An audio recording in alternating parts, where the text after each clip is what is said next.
Hi, I'm Cindy Gomez-Schempp, and we're interviewing today with Tammye Trevino, and she is the Administrator for Housing and Community Facilities Program for the USDA's Rural Development Agency. Thank you for being with us. It's a great honor to interview you, and welcome to the state. Thank you for having me. It's a pleasure. Well, I wanted to talk to you a little bit about Tammye because Tammye's background is just replete with economic development. She has been the CEO of Futuro, which is a nonprofit working on economic development, as well as the Economic Development Director in LaSalle. And she's worked in a variety of other social and human development areas like the Agency on the Aging. You were also managing health clinics, rural health clinics. Yes, I was.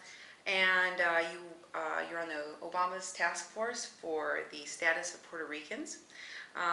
You've also worked on the Interagency Council of the Homeless, and you've worked with a variety of groups and in serving currently in groups that are working on all sorts of issues from rental policies to single-family housing and the mortgage crisis.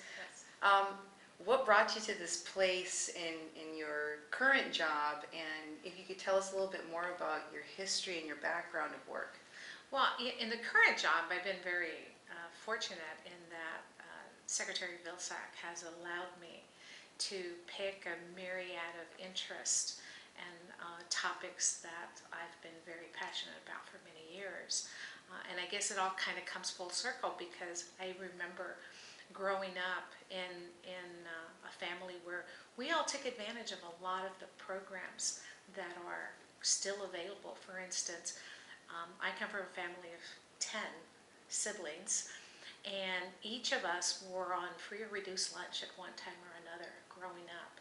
So we took advantage of USDA programs where I now work, and my parents were both civil servants. My dad worked for an Air Force base as an airplane mechanic, and my mother worked for the Selective Service when we still had a draft. And when that job was gone in the 70s, that they did away with the draft, she went to work as the executive director for the local public housing authority. So you could kind of say that housing's in my blood and has been for many years. Went away to college, got married very young, didn't finish my education like I should have, went to college, met a boy, and got married very young. Had 4 children. I tell my children by the time I was 27, all 4 of you were born. And so I thought I was going to be a mother all my life, but I knew from a very early age that I wanted to do more. I wanted to go to school. I wanted to be able to contribute. I have a very strong faith, and I believe a lot of what the Bible says, that if you don't use your talents, you could lose them. And I've always known that we each have talents. As the years have gone on, I've recognized, I think, what mine are, and I've tried to use them. And so in working, I've always worked with communities. I've lived and worked in rural America for the majority of my life. And so those are the people that I feel that I've gotten to know, and I've been able to help, and they're the ones that I'm passionate about. So, I remember when I had the opportunity to come work for the administration, I said, I told my friends, well, I think I'm going to go do housing at USDA. And my friend says, you mean at HUD?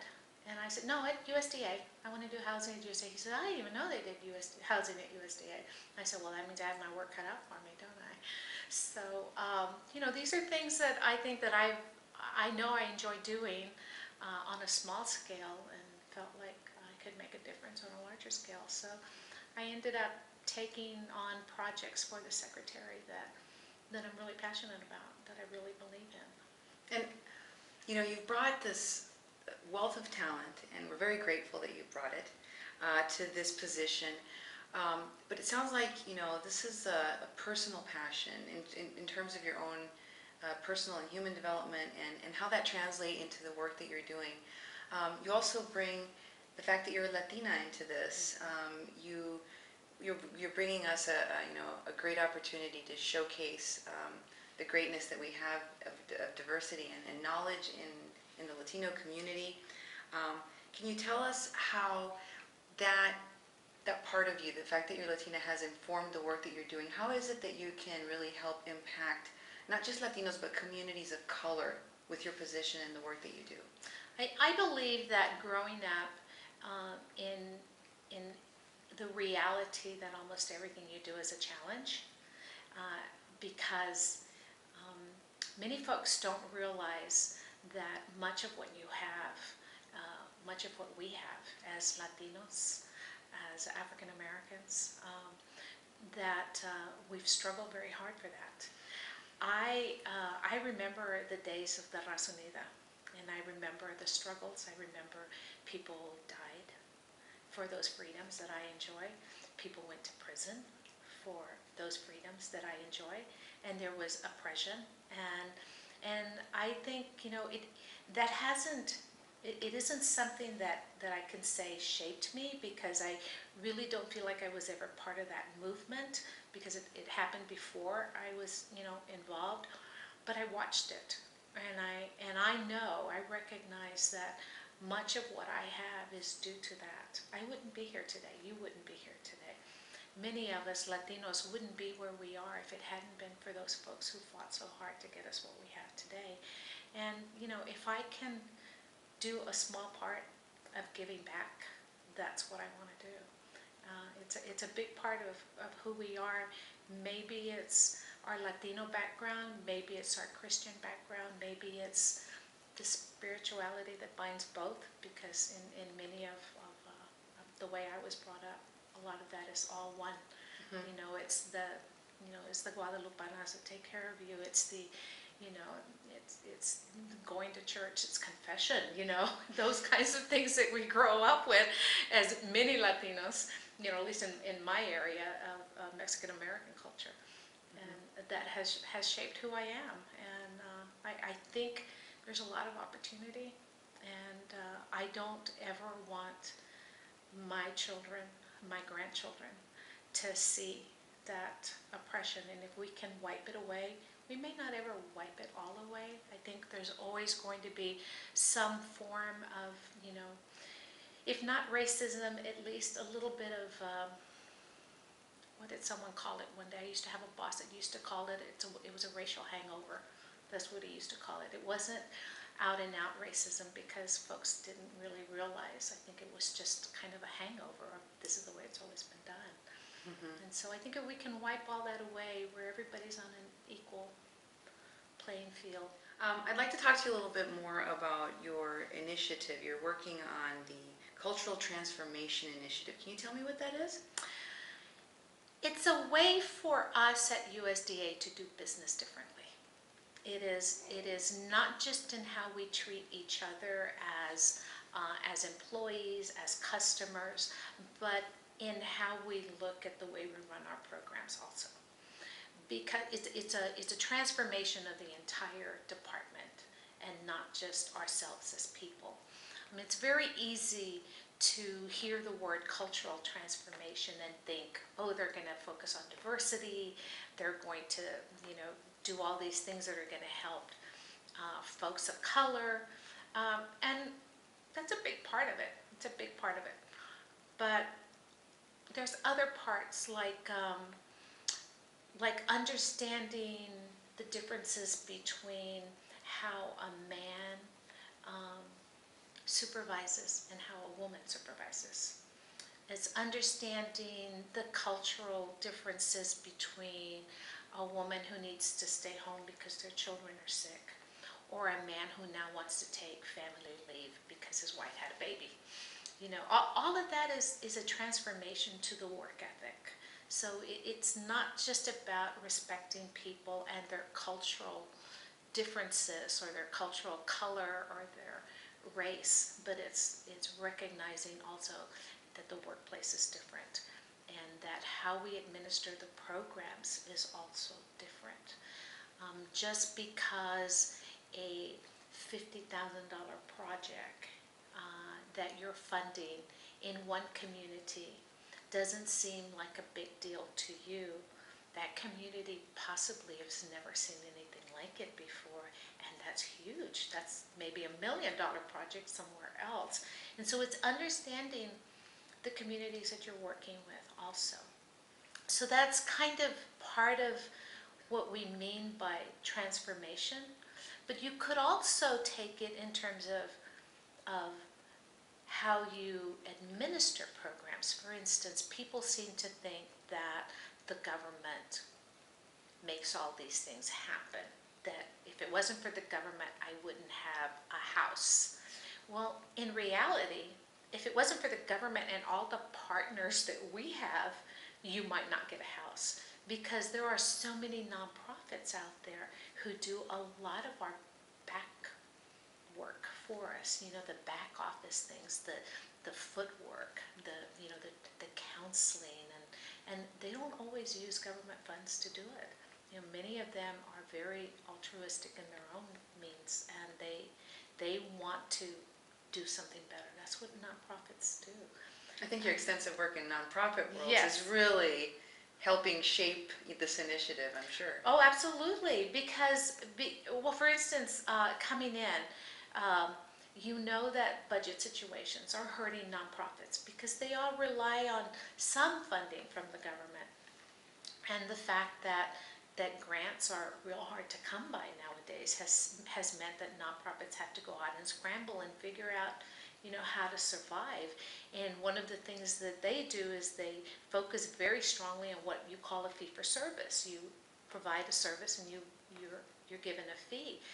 And so part of what we've tried to do is try to change the culture of how we work with nonprofits and say, perhaps we can change the service that you're providing and allow you to charge for that service. And so it's a transformation of the entire department. It's not just how we deal with people, but it's how we deal with partnerships and how we administer our programs and how we deal with our employees. Well, I think what you're describing sounds to me like it's a necessary transformation. It's a recognition of the chimes they are changing. Absolutely. We've come into a new era. There's been so many social changes, and I think also with the advent of all of the technology and the access that we have to it, it's really made the leap in these social changes shorter. Right. And yes. we have to adapt to them in some way. So yes. it's sort of like getting with the times, getting to where we're supposed to be. I mean, I know that you talked about looking at talent management, leadership development, work-life balance. I mean, many European countries are very far ahead of us in those things. So this is really exciting to hear how this initiative is going to impact this particular department. So tell me, since you've been around, what are the improvements that you've seen so far? Well, I think, there are many improvements to what we've done. There's a lot of it has to do with changing how we put out regulations and how we work with the rules that are already in place. Most people don't understand that if I want to change a process that's been in place for 20 years, it'll probably take me 2 to 3 years to do it, because there's a lot of paperwork and a lot of regulations and sometimes statutory authority from Congress in order to change how you're doing things. So it's not just a matter of saying, that doesn't really work, let's do it like this. That in itself is a transformation and helping people understand what the process is like. I think communicating is a big part of what we need to do as we move forward. And boy, it's about time, because we've got to come into the new age of the internet and the blogs and stay ahead of anyone who could possibly be our critic. I think we've got some young kids who really understand the new social media. I mean, you, for instance, and what you're doing here. I mean, I would have not imagined that we can get the word out so quickly, in the past, and yet we can. It's gotten a lot easier, and the channels are there to be able to do it. And there's people like you out there that are going to help us do it, and that's how we're going to change things. We're going to do them, as always, one step at a time, but always trying to remember that we've got folks behind us who are very supportive. Secretary Vilsack is an excellent secretary, and he supports so much of what we do, and wants to see the change. He absolutely believes that change is coming, and that we need to be in front of it and not behind it. He feels that we need to be leading it and not following it. And so he's been an excellent secretary to work for, and I know he has the support of the president. And so it's empowering. It's empowering to know that you have that kind of leadership and that kind of support behind you. I think you guys make a really great team. I happen to come from Iowa, so I think Great, you're a fan. since we have the good fortune of having you in the state and all your background in economic development.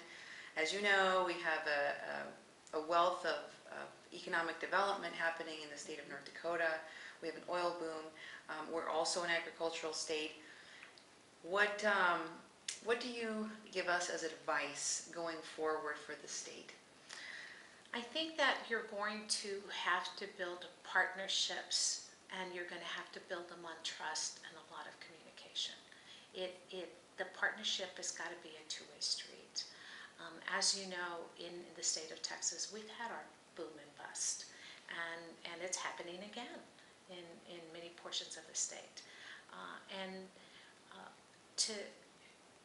To realize that we once had it before and we lost it and it left a negative impact makes you a little bit smarter about it the second time. And so I know that part of what has to be done is that you've got to understand that you're in it together, and you've got to make, I think, the industries that come in, those that are all related to the oil and gas and any other economic industry that comes in, you've got to understand that you've got to be in it together. It's a lot easier said than done, but it's. I think if you coming from day one, understanding government is going to be limited. It always is going to be limited in what we do, especially given our budget constraints these days. You know, we're going to be limited in how we can help, but we're always going to be there behind the scenes. It's going to take the local community together with the new industry, deciding what's best for that community. Making sure that the local community knows what it wants to be when it grows up. Because at some point, it's going to have to grow up. Nothing stays the same. And it's knowing what you want to be when you grow up. And right now, you have the resources to make that happen. Don't let it get away. Oh my gosh, that is great advice. Thank you for being an agent of change, and also for visiting our state. And it was a pleasure to do this interview Thank you with so you. much. Thank I've you. enjoyed it.